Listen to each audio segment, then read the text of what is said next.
Ya yoksa belki müşteri değilsin ya. Oluyor.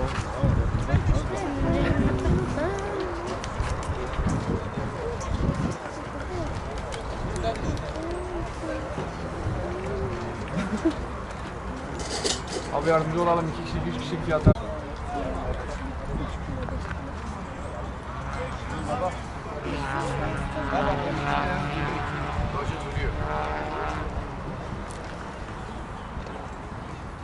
Tamam.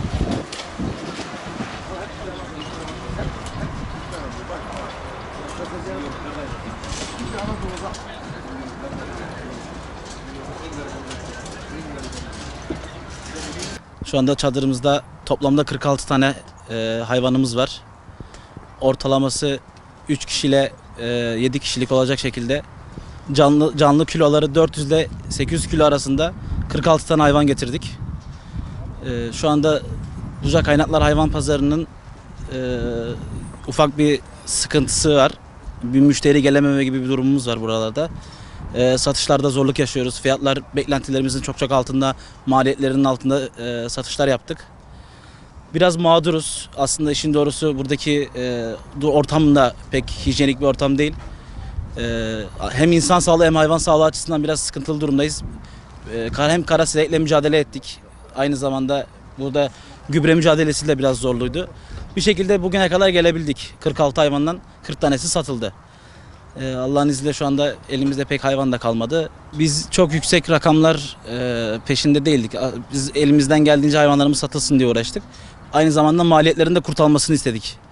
Bu maliyetlerin kurtarması için de ortalama 160 bin ile 250 bin arasını rakam istedik hayvanına göre. Ortalaması buydu. 160 ile 250 bin lira arası. 250 bin lira istediğimiz hayvanlara 150 bin lira teklif ediyorlar. 160 bin lira istediğim hayvana 70 bin lira teklif ediyorlar. Bu rakamlar günümüz ekonomisinde şaka ama komik olmayan rakamlar.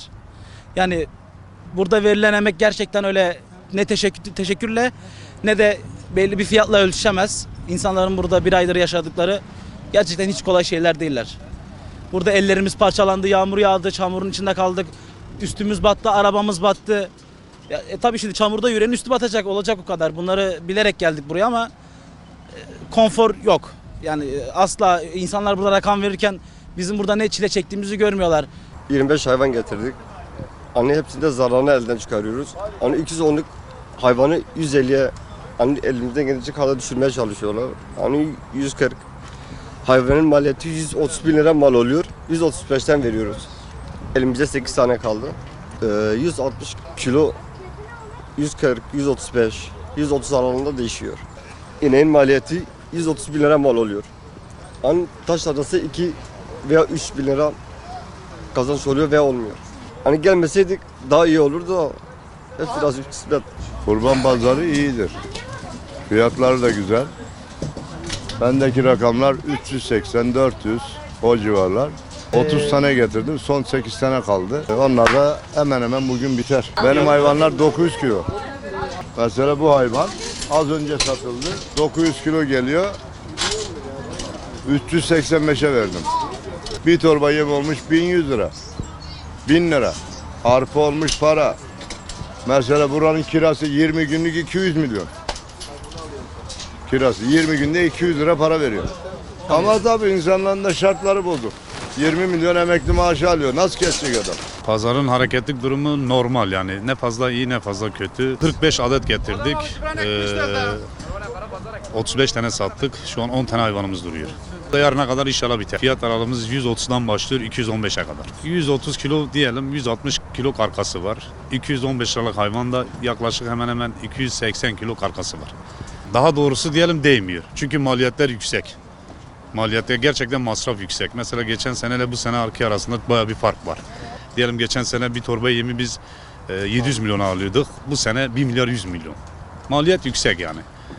Yani para ancak masrafını kurtarıyor. Hatta içimizde zarar eden arkadaşlar bile oluyor.